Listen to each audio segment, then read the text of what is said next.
Hey guys, welcome back to Tokyo Cheapo. I'm your host Patricia. And I'm Isla.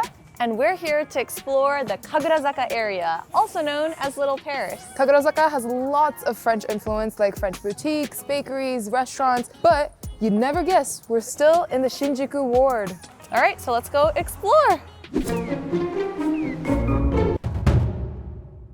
So even though there's a lot of French influence in the area, you won't forget that you're in Japan because right next to the station is Akagi Shrine. So this shrine was designed by the famous architect Kuma Kengo. This shrine features a glass facade and they also have a blonde wooden interior, which is not something you'd find in a lot of shrines. We're here at the tail end of the Koyo season, but it still looks straight out of an anime. Beautiful. And if you want, they have a cafe inside. If you don't want that, outside of the shrine, they actually have a Lawson, so you can pick and choose. So yeah, if you're in the area and want to check out a nice, quiet shrine, this is the place to go. When you think of Shinjuku, you're gonna think of bright neon lights, red light district, bars, drinking, all of that. But here, where it's only 10 minutes away from Shinjuku and 20 minutes from Shibuya, is a more quaint, quiet area, but still in the Shinjuku ward. So you get to experience what local Shinjuku feels like. So this area actually used to be a traditional entertainment district, and it's still to this day considered a hanamachi.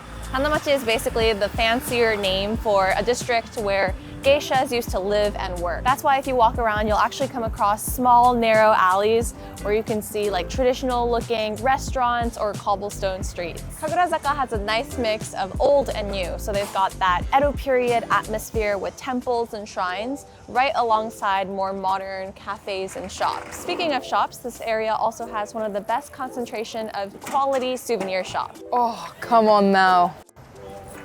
Nope. The normal one is, I think, easier, right? Still hopeless.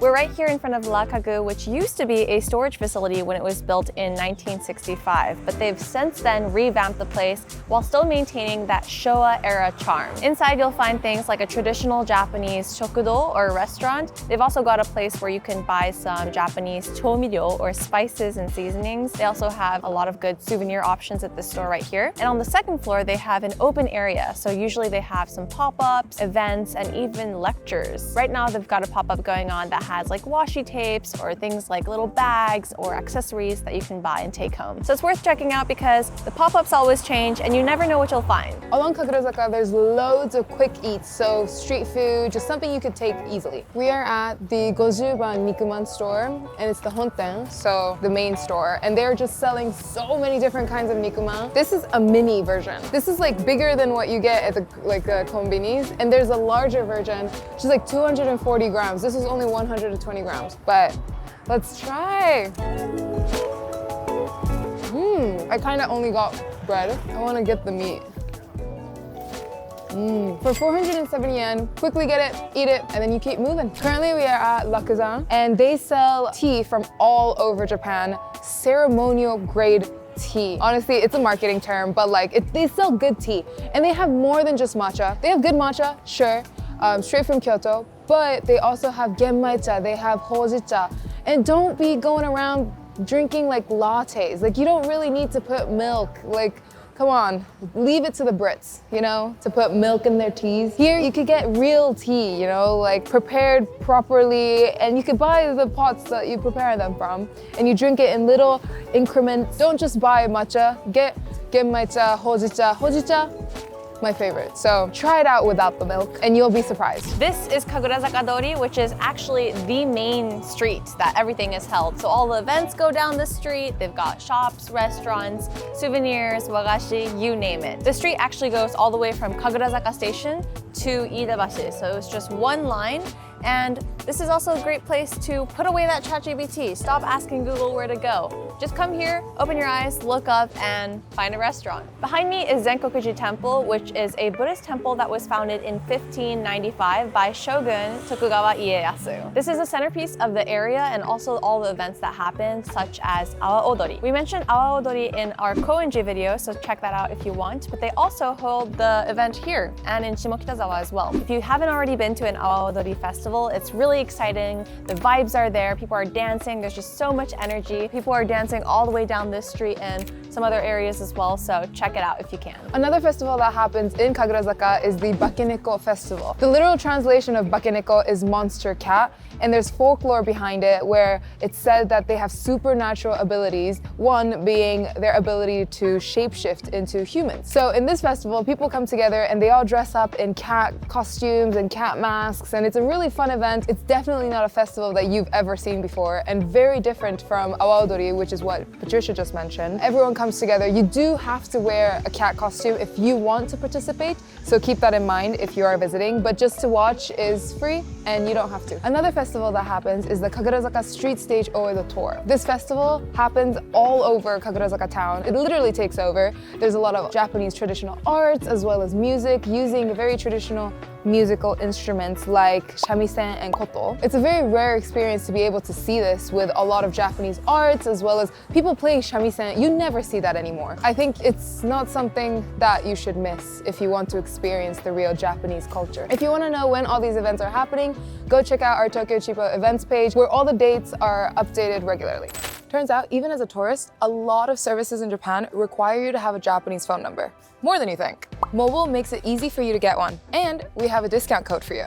Their voice and data eSIM includes real Japanese phone number, flexible data plans, and unlimited free incoming calls and texts. Perfect for everything from restaurant reservations to ticket bookings. Services that increasingly require local contact numbers. Already have data or don't need it? Just get their Voice Lite eSIM for calls and texts. They've been helping travelers since 1989, serving over 350,000 people. All profits going to school feeding and educational programs. Same-day pickup available at main airports and over 20 city locations nationwide. Order online and grab it when you land. Don't miss out on concert tickets, restaurant reservations, and essential services just because you don't have a Japanese phone number. Visit mobile.com/cheapo to get 10% off any voice SIM or eSIM. Or click the link in the description below to set up your Japanese number today.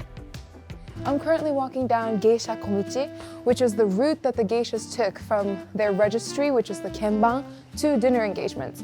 And kenban is known as the hall where all the registrations happened for the geishas. And that can be seen just a little higher up. But this was the route that they took to get around. And it's this really cute, narrow pathway that you could just take all the way out to the main street. Who knows, maybe you'll be here and you never know. Maybe you'll see a geisha. Maybe late at night at like 2 a.m. you see a geisha type lady. Who knows? You won't know until you come here. If you're ever missing the European bread, well, Kagurazaka has a Paul's. They have croissant sandwiches, baguette sandwiches, proper good baguettes. They also have macarons as well as some soufflés. I walked in and it felt like I was back in Europe. It's a great place to come if you're sick of shokpan and want some real good sourdough. And they also have shokpan because I guess you can't call yourself a bakery unless there's a shokpan. Right now I'm here at Café Creperie Le Bretagne. I'm butchering the pronunciation, but this is apparently the first place in Japan to have galettes. If you want to have more of an authentic galette, you can sit down at this restaurant and just vibe. As we mentioned earlier in the video, this place has a lot of French influence, so this is not the only place that you'll find lots of different French sweets, cafes, things like that. If you look around, there's actually a lot of French and Italian restaurants all around. This store behind me is called Noren, and this is a great place to buy some souvenirs. They've got like kitchenware, different like kitchen goods like soy sauce or miso. And I've personally been to this store a few times to check out their kitchenware and stuff like that. So if you're looking for a unique souvenir or just something to bring back home and use in your kitchen, check this place out. So Isla and I just got ourselves some chamomile tea and gelato. I got pistachio. What'd you get? I got vanilla.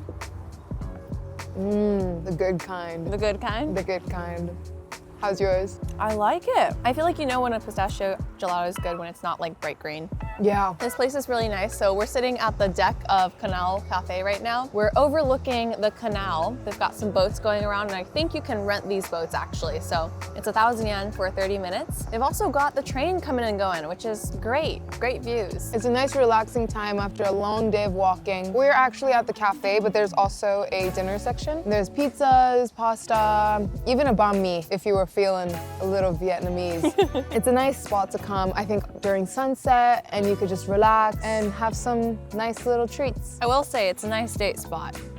Definitely, Yeah. definitely. This is, I'm like, if I just want to grab a drink and watch trains, this is the great It's also a great spot if you like trains. You get first row tickets to the Sobu and Chuo line train watching club. What am I saying? I don't know. Keep eating. So given the view that you get and the vibes are here, it's pretty affordable. For example, what we got, everything rounded up to less than 2,000 yen. There's no table charge, there's no service fee, so very affordable for what you're getting. Would you come back with your partners? Yes. I'd like to. Depends if my partner would like to, but I'd like to. I can imagine it gets really crowded during the summertime. But it could also be really hot with the sun because there's not much of a above thing. Apparently, this place is also really popular during cherry blossom seasons. I think the restaurant area gets booked out because it's a great view of the cherry blossom trees. This whole area, this whole aisle of trees is cherry blossom trees. So making reservations at the restaurant might be hard, but for the deck area, it's kind of like first come, first serve. So grab a drink, come to the deck, watch some cherry blossoms. So that was Kagurazaka. You probably did not expect Shinjuku to look like this. Yeah, so let us know what part of the video was your favorite down in the comments below. Make sure you like and subscribe, and we'll catch you in the next one. Bye, guys.